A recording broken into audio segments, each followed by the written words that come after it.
Muito bom, irmãos, louvado seja Deus. Vamos à palavra de Deus de hoje.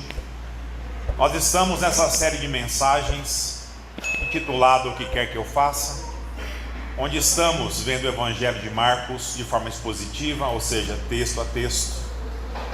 E hoje é um texto muito especial, um texto muito emblemático. Marcos capítulo 14, dos versos 32 até o verso de número 42. Abra sua Bíblia.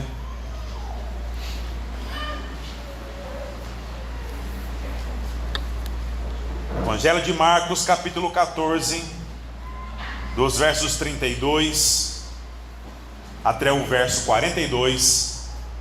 E o título da mensagem de hoje é chegado a hora.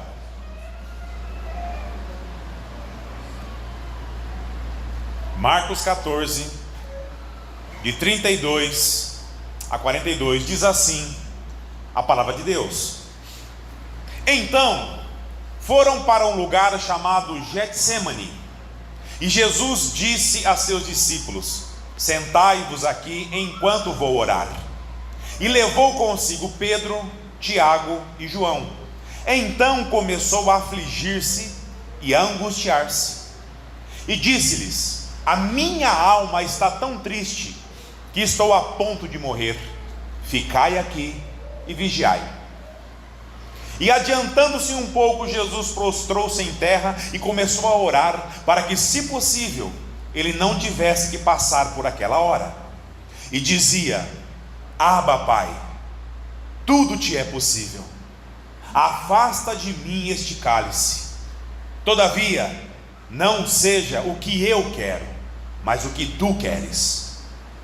Voltando aos discípulos, achou-os dormindo, e disse a Pedro: Simão, estás dormindo? Não pudestes vigiar nem por uma hora? Vigiai e orai, para que não entreis em tentação. O espírito está pronto, mas a carne é fraca. Então ele se retirou de novo e orou, proferindo as mesmas palavras. E voltando outra vez, achou-os dormindo, porque seus olhos estavam pesados, e não sabiam o que lhe responder. Ao voltar pela terceira vez, ele lhes disse: Ainda dormis e descansais? Basta, chegou a hora. O Filho do Homem está sendo entregue nas mãos dos pecadores. Levantai-vos, vamos embora. Aquele que me trai aproxima-se. Até aqui. Abaixe sua cabeça. Vamos falar com Deus de novo. Senhor, nesse momento, Pai, nós estamos diante da Tua palavra e clamamos, Deus, a ação do Teu Santo Espírito.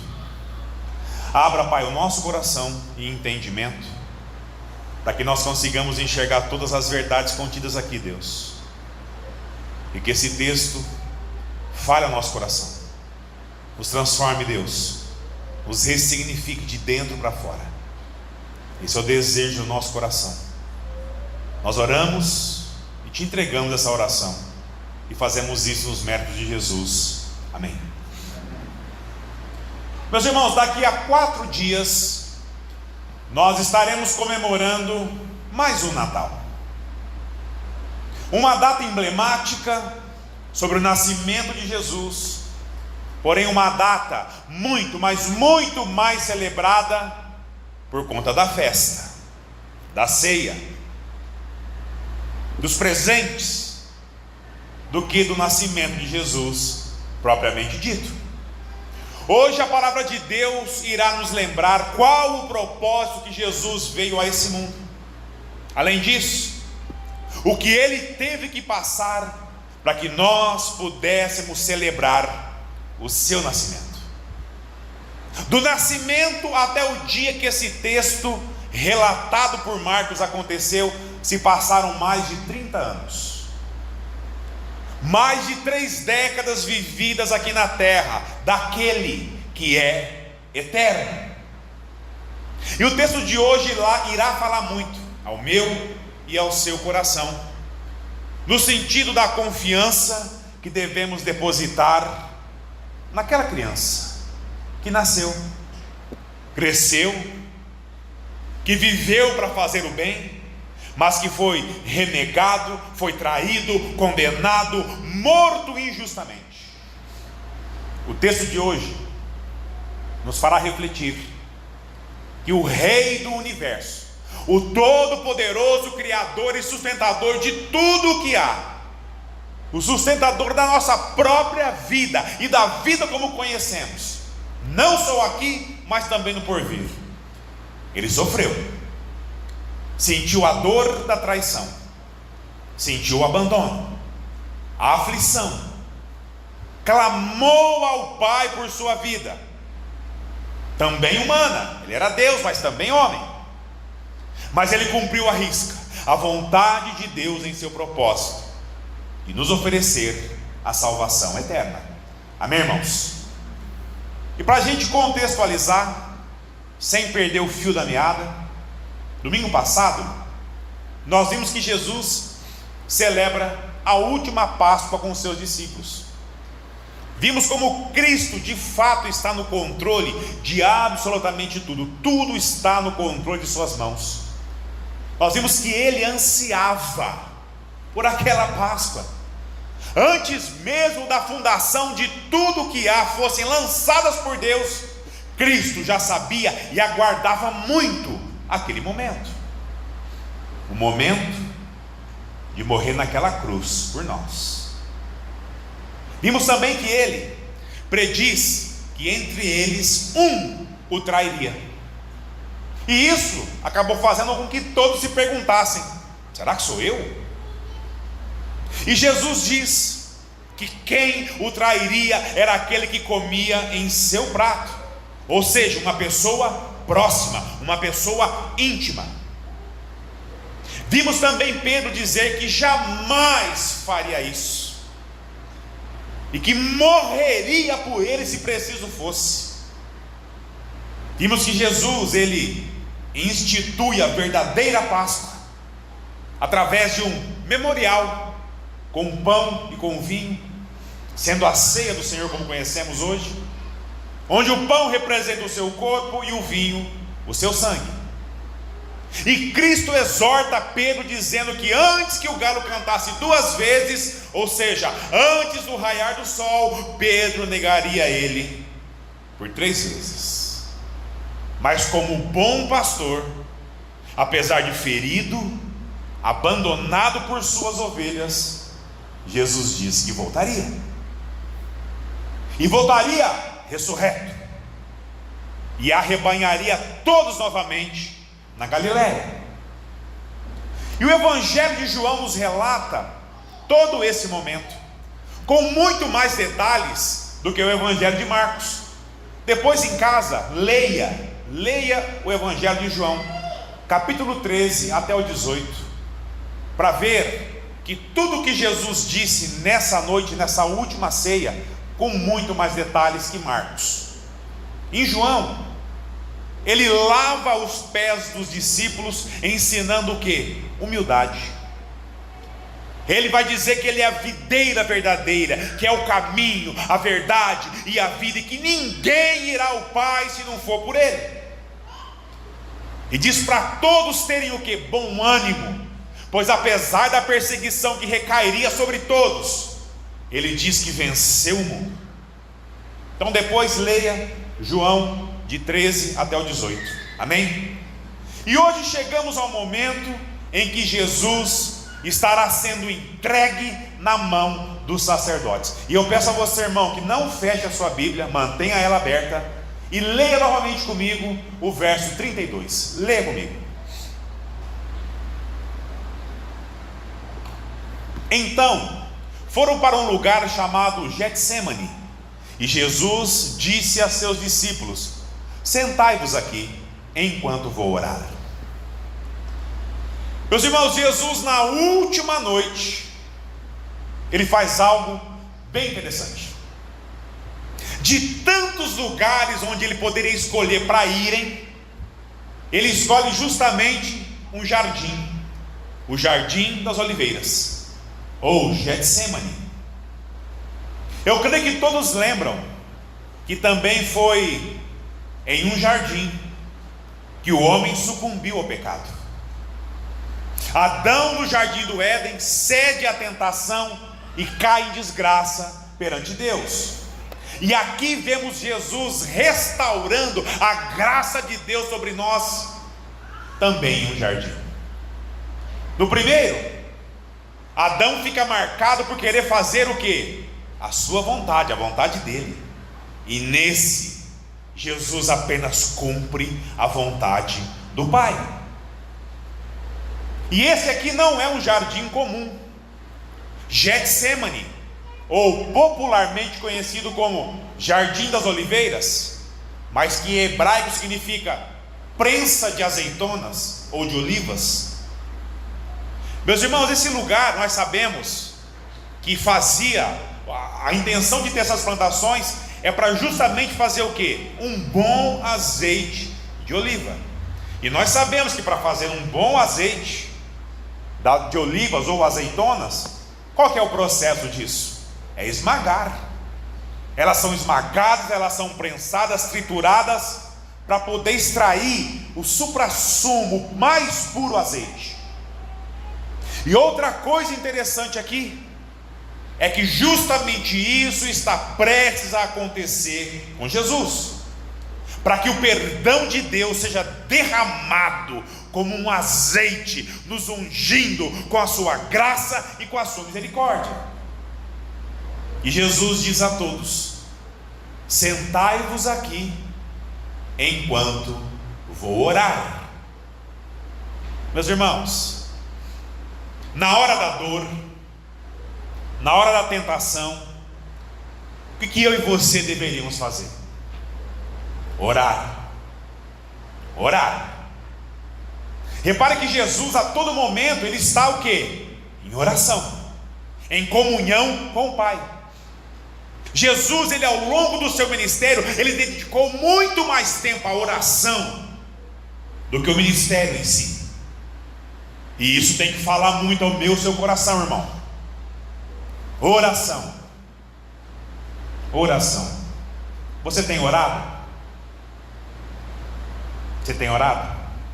Em casa, na igreja, no trabalho. Amados, dependam de Deus. Orem. Orem. Para tudo, incessantemente. Orem. Leia comigo os versos 33 e 34. E levou consigo Pedro, Tiago e João. Então começou a afligir-se e a angustiar-se. E disse-lhes: a minha alma está tão triste que estou a ponto de morrer. Ficai aqui e vigiai. Meus irmãos, Jesus aqui revela outra coisa. Aliás, outra vez, e também a sua o quê? Condição humana. Apesar dele ser Deus, Criador de tudo que há, Jesus aqui está aflito, angustiado. E outra coisa interessante, quando eu e você olhamos para Jesus, sobre o aspecto de tudo que ele passou até a cruz, muitas vezes esquecemos que ele também era homem. Ele também era homem, de carne e osso, como eu e você. Sendo assim, o que eu e você sofreríamos com isso, ele também sofreu. Jesus sendo Deus, mas ele não tenta, irmãos, passar como um super-homem, mas como um homem de verdade deveria ser. Aqui nós não estamos vendo um homem tentando ser Deus, tentando ser super espiritual, um escolhido do Senhor, um ungido do Senhor, como vemos tantos por aí. Aqui vemos justamente o contrário: Cristo tentando ser humano, mas não do modo como eu e você aprendemos a ser gente, mas do modo como Deus queria que fôssemos. Gente que ama, gente que tem compaixão, gente que tem misericórdia, gente como só Jesus poderia nos ensinar a ser. Eu gostaria de chamar a atenção para você, pois existe aí fora uma teologia chamada triunfalista. Ela está sendo pregada agora, inclusive, em muitos lugares. Muitos pastores vêm adotando esse tipo de ensino. Sabe por quê? Porque simplesmente eles lotam igrejas, abarrotam igrejas, sendo que o foco é muito mais autoajuda do que ajuda do alto. Coaches de internet, de YouTube, muito mais assistido do que o culto da sua própria igreja. Aliás, irmãos, vamos lá. A gente como igreja nos esforçamos, nós corremos atrás, buscamos, fazemos, filmamos todos os nossos cultos, para aqueles que estão em casa e não podem vir assistir. Agora a pergunta que eu faço é: será que assistem? Será que são assistidos mesmo? Enfim, mas isso é entre eles e Deus. A nossa parte como igreja nós estamos fazendo, mas nós não deixamos de ficar tristes com isso, pois a palavra de Deus transmitida fielmente, ela atrai menos do que um discurso onde dizem que nossa fé em Jesus nos garantirá uma vida sem crise, uma vida sem problemas. Basta crer em Jesus, que estará tudo certo. Só que aí alguma coisa não dá certo. Quando dá algo errado, a pessoa ouve simplesmente que a fé dela não foi suficiente. E aí eu pergunto: o que nós fazemos com um texto como esse daqui? Jesus está dizendo a todos: eu estou aflito, eu estou angustiado. Meus irmãos, aqui nós devemos ter um pouco de cuidado, para que não entendamos de forma equivocada a palavra de Deus. Jesus, ele está evidenciando sua angústia, a sua aflição, devido ao real peso do momento. Ele sabia o que o aguardava, mas de modo algum ele usa isso como uma forma de se vitimar com a situação. Não, Jesus não está se fazendo de vítima aqui. Jesus de fato sente o peso da circunstância que recairá sobre ele. E isso, irmão, pode acontecer comigo e com você. Nós podemos sentir medo, angústia, aflição diante de uma crise grave. Mas, irmãos, nós temos que continuar confiando em Deus, mesmo estando aflito ou angustiado, como Cristo fez. Vitimar-se diante de uma situação difícil revela duas coisas: a nossa não confiança em quem Deus é e em qual será a vontade dele. Jesus sabia disso, e mesmo assim sentiu o peso nos seus ombros. Ter fé em Deus não nos isenta dos problemas, muito menos dos nossos temores. Mas a confiança em Deus é o que nos fortalece para que passemos pelas angústias fazendo a vontade dele. Amém? A minha alma está tão triste que estou a ponto de morrer. Irmão, isso aqui é tristeza de homens, de gente. Aqui, Jesus ele não temia a morte, mas a ira e o abandono de Deus por conta do meu e do seu pecado. Isso sim pesava sobre ele. E ele diz a Pedro, João e Tiago: ficai aqui e vigiai. Então Jesus, ele afasta um pouco deles. Leia comigo os versos 35 e 36. E adiantando-se um pouco, Jesus prostrou-se em terra e começou a orar, para que, se possível, ele não tivesse que passar por aquela hora. E dizia: Abba, Pai, tudo te é possível, afasta de mim este cálice. Todavia, não seja o que eu quero, mas o que tu queres. Meus irmãos, assim como a oração do Pai Nosso, essa oração também é um modelo para nós. Essa oração revela o coração de Cristo, e isso tem que ser exemplo para mim e para você. Essa expressão Abba, em hebraico, tem o mesmo significado quando os nossos filhos pequenos nos chamam. Sabe aquele jeitinho carinhoso de chamar pelo pai? Papai, não é assim que o filhinho chama quando é pequeno? Sabe o que isso revela a nós, irmão? Intimidade. Intimidade. Jesus sabe a quem ele ora. Além disso, Jesus sabe que ele é ouvido. E ele diz: Papai, tudo te é possível. E isso aqui, irmãos, revela outra coisa muito importante sobre o coração de Jesus, que é o reconhecimento.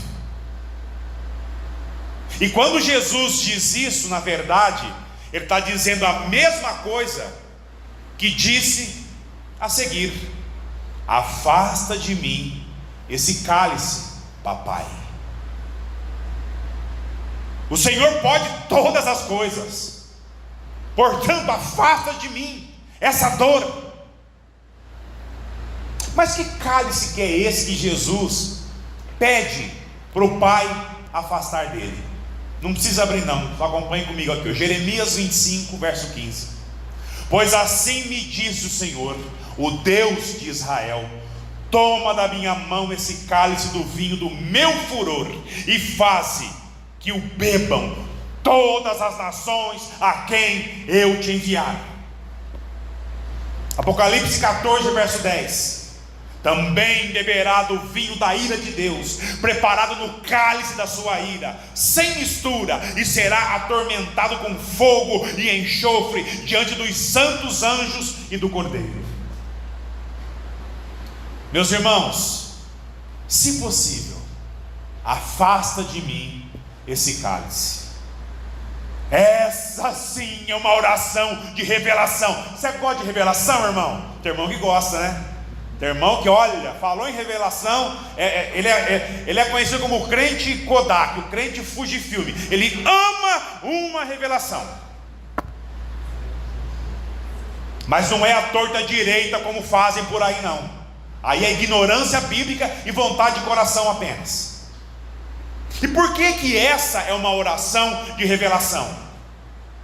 Pois Jesus está dizendo: Pai, se houver uma outra possibilidade de salvação para o homem que não seja a cruz, conceda. Jesus está jogando por terra absolutamente tudo o que condiciona a minha ou a sua salvação: obras, dinheiro, piedade, tudo que é ensinado aos montes por aí. Jesus revela a mim e a você que não há nenhum outro modo de ser salvo a não ser o que Ele faria naquela cruz, e nenhuma outra condição, nenhuma outra, a não ser crermos que isso aqui foi em favor de mim e de você. Não se deixem levar por ventos de doutrinas falsas. Olhe somente para Cristo. Jesus temia o cálice da ira de Deus por conta do meu e do seu pecado. Não haveria, nem há outra forma de salvação a não ser a ira de Deus sobre o Filho. E aqui, irmãos, nós temos que nos colocar no lugar de Deus, Como eu pensei isso na irmã Eva hoje. Meu Deus. Pensa comigo. O seu filho prestes a fazer uma grave cirurgia, grave, invasiva, brutal. E lá no leito do hospital, ele olha para você e diz assim: papai, mamãe, o senhor, a senhora, vocês podem me tirar daqui? Mas você sabe que se não for feita aquela cirurgia, um mal ainda maior recairá sobre o seu filho. E esse pai e essa mãe com dor no coração, o coração sangrando, vai ter que deixar os médicos fazer com ele tudo o que precisa. Ele vai ficar sozinho, ele passará por dores, mas você permite isso por quê? Por um bem maior. O seu filho não entende isso agora. Ele diz: pai, mãe, me tira daqui. Mas depois ele vai agradecer por vocês terem permitido isso. A única diferença aqui é que Jesus entendia muito bem o porquê passar por isso.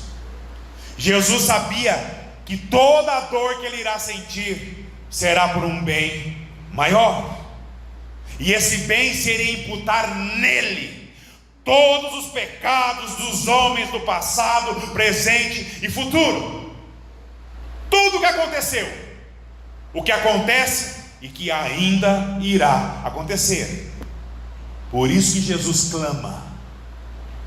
clama ao Pai.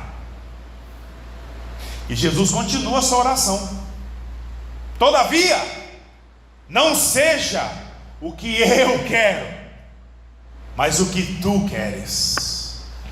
E aqui Jesus mostra mais do seu coração a nós. Irmãos, essa é uma oração, sabe do que? De confiança, de entrega. E aqui eu vou abrir outro parênteses agora, sobre as nossas orações a Deus. Uma coisa é fato: nós não oramos a Deus com a mesma intensidade, nem com as mesmas intenções de Jesus. Essa é a verdade. Não estou aqui dizendo que nós não oramos, não é isso. Eu estou dizendo que nós oramos pouco. Seja em casa, o que dirá num culto de oração formal da igreja. Também não estou dizendo que tudo que oramos está errado, mas a maioria das vezes que oramos, geralmente diante de alguma necessidade, como que eu e você fazemos? Fazemos assim: Deus, eu estou diante desse dilema, Pai. Vamos lá, eu tenho, 2 propostas de emprego. Essa daqui, Deus, eu creio que ela não é tão boa, né? Mas a outra, Pai, Senhor, a outra é maravilhosa. Como se disséssemos a Deus: deixa eu te explicar, vamos lá, eu acho que o Senhor não está entendendo. Eu vou explicar para o Senhor como são essas 2 propostas de emprego, para que o Senhor compreenda a minha necessidade, Pai.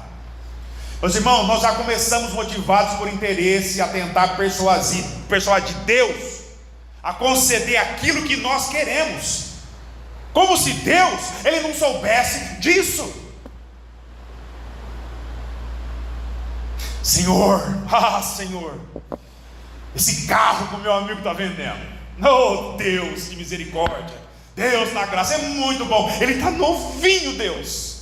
Nossa, como seria maravilhoso ir para a igreja nesse carro, Deus. Levar os irmãos que moram longe. Sim, Deus, eu poderia buscar os irmãos que não têm condições de vir para a igreja. Sabe, num carrão desse, Senhor, ia ser uma bênção. Imagina como seria bom. E Deus olha e fala: sei, tá. Então, Senhor, em nome de Jesus, me dá aquele emprego, me dá esse carro, me dá aquela casa, uma namorada, a viagem, me dá e me dá. Irmãos, as nossas listas, geralmente elas são extensas. extensas. Ah, eu tenho fé, Senhor. Como se disséssemos assim: olha, Deus, eu quero ter fé que o Senhor me ouve. Olha lá, hein? Eu estou aqui, ó. Meu Deus, olha lá, hein? A gente cria a situação e coloca a responsabilidade de conquista sobre quem? Sobre Deus. E em nome de Jesus, o que? Amém, aquele amém lindo e maravilhoso. Pois colocar o nome de Jesus no final da oração, ai sim, agora está garantido, pode esperar a bênção. Oramos ou não oramos assim, irmãos? Quando é do nosso interesse. Sendo que o resumo de nossas orações deveria ser sempre como Jesus orou. Mas aqui, irmãos, com sinceridade de coração: todavia, não seja o que eu quero, Pai, mas o que Tu queres. Diante do carrão, você ora assim? Não ora. Você nem fala isso, porque vai que Deus escuta mesmo e fala: não vou te dar o carro. Nós não agimos com essa sinceridade que Jesus agiu, e Deus sabe disso. Nós até podemos dizer que encerramos as nossas orações dessa maneira, isso é verdade. O problema é que nós queremos muito mais que receberemos o pedido que fizemos do que a vontade de Deus sendo feita. É ou não é? Nós oramos e colocamos isso aqui na frase: todavia, Senhor, que não seja feito a minha, mas a Tua vontade. Mas você fica: ai Deus, vai Deus, vai Deus, vai Deus. A gente fica assim, dia e noite, a gente não consegue nem dormir. Meus irmãos, Deus pode, Deus diz, e sempre dirá não, quando isso não glorificar a Ele, ou quando isso puder afastar o teu filho, um servo, da sua presença. E aí, recebemos o não. Vamos lá, como que nós ficamos? Deus não me ouve. Eu oro, mas Ele não me ouve.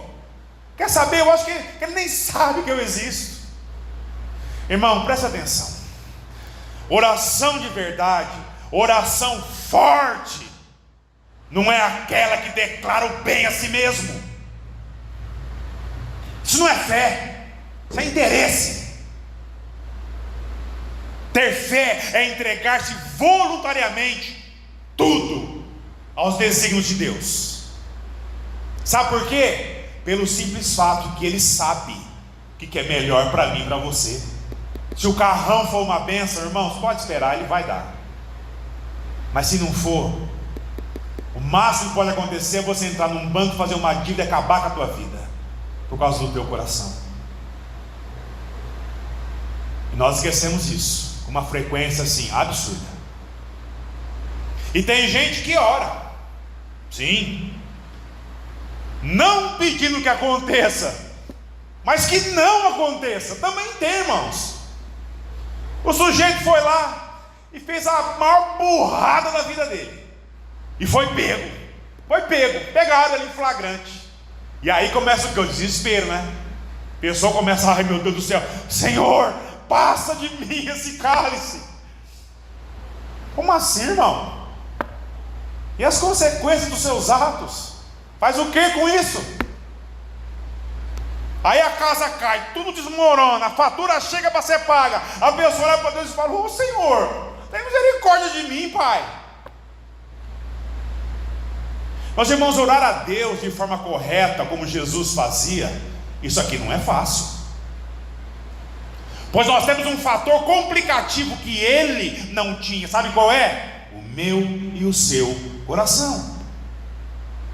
Mas é justamente por conta disso que nós devemos nos submeter à vontade dEle. Amém, igreja? Justamente por causa disso. Pois é o nosso coração que sempre nos fará pensar que a nossa vontade é que tem que prevalecer, e não a de Deus. Além do que, oração não é mesmo, irmãos, o ponto atrativo da vida cristã, o que é um erro. Você quer ver a prova disso? Leia comigo o verso 37. Voltando aos discípulos, achou-os dormindo, e disse a Pedro: Simão, estás dormindo?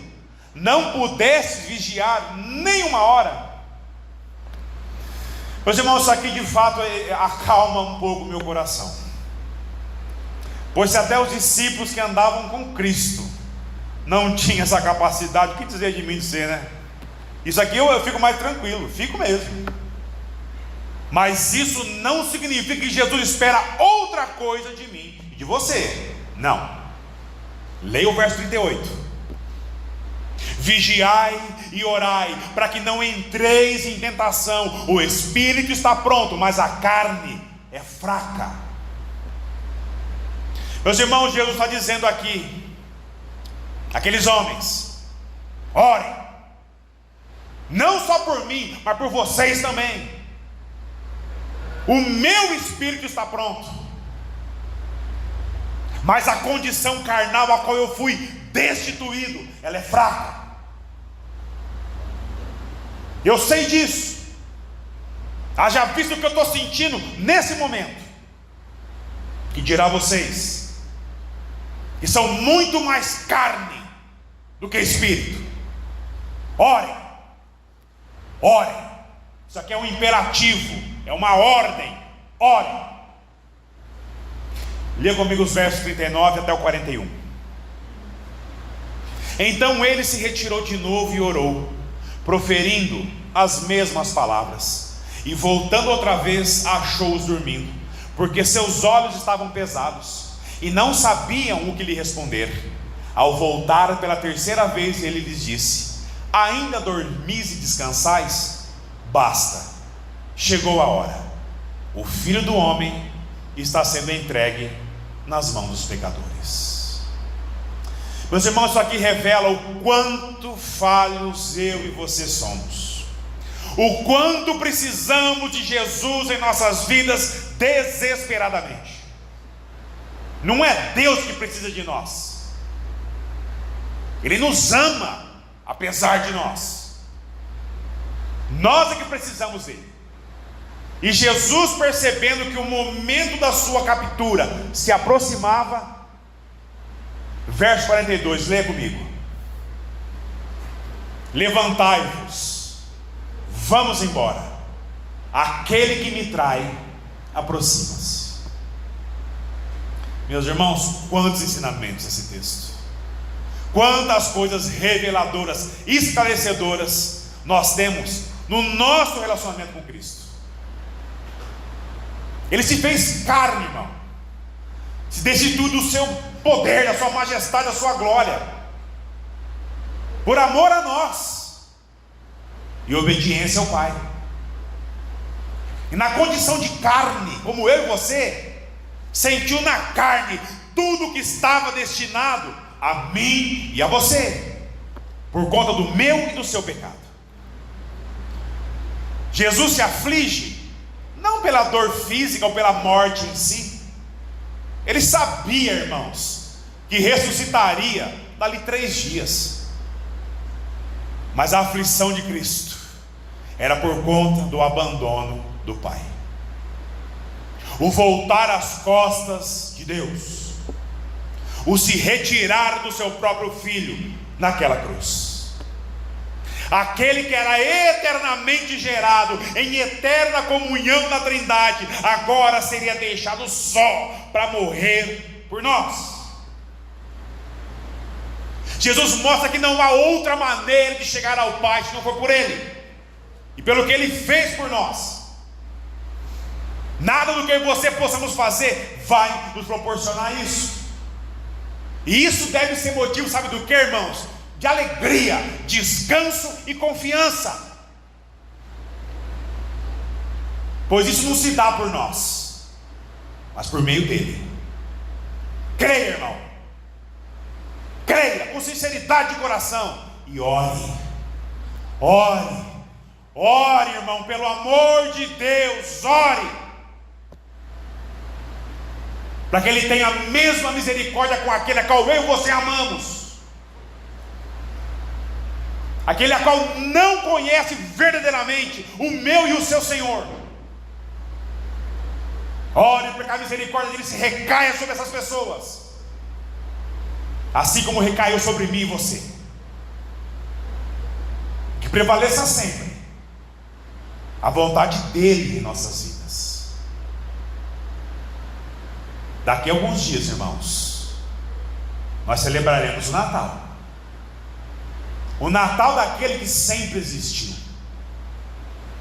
daquele que se fez carne, vindo a este mundo sofrer, para que eu e você pudéssemos alcançar a eternidade. Amém? Esse é o menino que você dobra em cada esquina, você vê numa manjedoura, num presépio qualquer. Esse é o menino que cresceu, não só em estatura, mas em conhecimento da vontade de Deus aqui na terra, para mim e para você, visto em absolutamente tudo feito por Ele. Cresceu em graça, cresceu em piedade. Quem sempre existiu,